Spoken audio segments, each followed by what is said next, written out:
ஆண்டவராகிய இயேசு கிறிஸ்துவின் நாமத்தில் உங்கள் அனைவருக்கும் அன்பான வாழ்த்துக்கள்.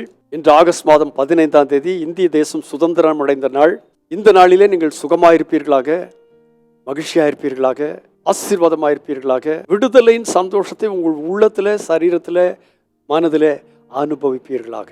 இன்று காலை 9 மணிக்கு கொடியேற்றம் நடைபெறும்.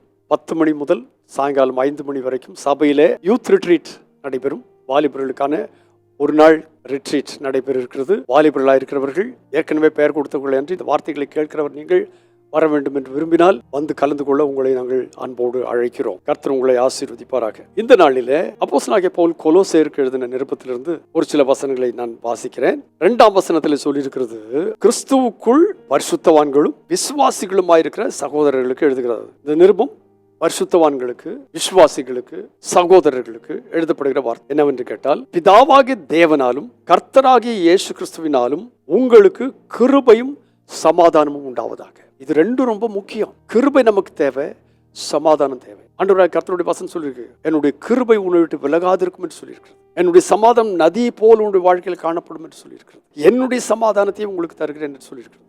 அப்போ கிருபையும் சமாதானமும் உங்களை விட்டு விலகாதிருப்பதாக என்றல்ல, கிருபையும் சமாதானமும் இந்த காலை வேளையில உங்களுக்கும் எனக்கும் உண்டாயிருப்பதாக.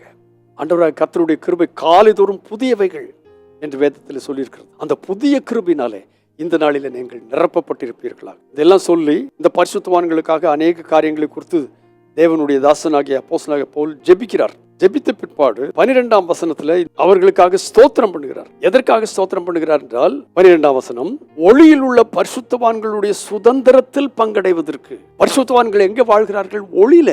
ஒளியில் உள்ள பரிசுத்தவான்கள் யாரெல்லாம் ஒளியில காணப்படுகிறார்களோ அவர்களை குறித்து தேவனுடைய வசனம் சொல்லுகிறது, அவர்கள் பரிசுத்தவான்கள். அந்த ஒளியில் உள்ள பரிசுத்தவான்களுடைய சுதந்திரத்தில் பங்கடைவதற்கு நம்மை தகுதி உள்ளவர்கள் ஆக்கினவர். அல்லேலூயா. அப்படி ஆண்டவராகிய கர்த்தர் இருளிலே கிடந்ததான நம்மை, கர்த்தருடைய வசனத்தில் நாம் வாசிக்கிறது போல, அந்தகாரங்களினாலும் பாவங்களினாலும் மரித்தவர்களாயிருந்த நம்மை உயிர்ப்பித்து வெளிச்சத்தின் பிள்ளைகளாக்கி ஒளியின் இடத்திற்கு கொண்டு வந்திருக்கிறார். அந்த ஒளியின் இடத்திற்கு கொண்டு வந்திருக்கிற அவருடைய வல்லமையின்படி அவருக்கு பாத்திரராய் நடந்து கொள்ள, தேவனை அறிகிற அறிவில் விருத்தி அடைய, ஒளியில் உள்ள பரிசுத்தவான்களுடைய சுதந்திரத்தில் பங்கடைய நம்மை தகுதி உள்ளவராக்கினவரும், இருளின் அதிகாரத்தின்று நம்மை விடுதலையாக்கி அன்பின் குமாரனுடைய ராஜ்யத்திற்கு உட்படுத்தினவருமாயிருக்கிற பிதாவை ஸ்தோத்திரிக்கிறோம். இப்ப நம்ம எங்க இருக்கிறோம்? இருளின் அதிகாரத்துல இல்ல.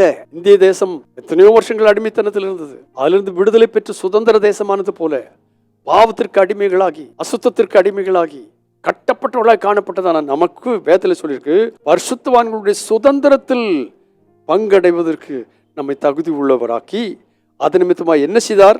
இருளின் அதிகாரத்தினின்று நம்மை விடுதலையாக்கி தமது அன்பின் குமாரனுடைய ராஜ்யத்திற்கு உட்படுத்தினவருமாயிருக்கிற பிதாவை ஸ்தோத்திரிக்கிறோம். இப்போ இந்த தேசம் சுதந்திர தேசமா இருக்கிறது போல, இந்த தேசம் ஒரு ஜனநாயக நாடா இருக்கிறது போல, அந்த காலத்தில் இருந்து நம்மை ஒளியின் தேசத்திற்குள்ளே கொண்டு வந்து ஒளியின் பிள்ளைகளாக்கி, பாவத்திற்கும் அசுத்தத்திற்கும் விடுவித்து அதிலிருந்து நம்மை சுதந்திரராக்கி கொண்டு வந்து நிறுத்தின தேவனுக்கு ஸ்தோத்திரம் உண்டாகட்டும் என்று சொல்லி அப்போஸ்தலனாகிய பவுல் சொல்கிறார்.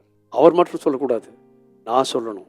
என்னை அந்தகாரத்தில் நின்று, என்னை இருளில் இருந்து வெளியிலே கொண்டு வந்து என்னை விடுதலையாக்கி ஒளியின் பிள்ளையாக மாற்றி ஒளியின் ராஜ்யத்துக்கு என்னை சுதந்திரவாளியாக்கி நிறைய ஸ்தோத்திரம்.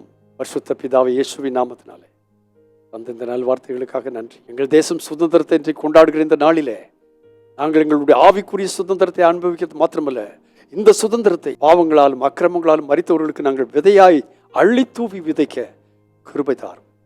ஒரு பெரிய அறுவடை தாரும். எங்கள் தேசத்துக்கு சுதந்திரத்தை தந்த போல எங்கள் ஜனங்களுடைய ஆத்ம வாழ்க்கைக்கு சுதந்திரத்தையும் விடுதலையும் கட்டளையிட்டபடியால் உமக்கு நன்றி. இயேசு கிறிஸ்துவின் நாமத்தில் பிதாவே, ஆமேன், ஆமேன். அந்த காலத்தில் இருந்தோம், பாவத்தில் இருந்தோம், விடுதலையாக்கப்பட்டோம், ஒளியின் ராஜ்யத்திற்கு வந்தோம், ஒளியின் பிள்ளைகளாக்கப்பட்டோம். நிலைத்திருக்க கர்த்தர் உதவி செய்வாராக. God bless you abundantly again and again and again and again. Amen.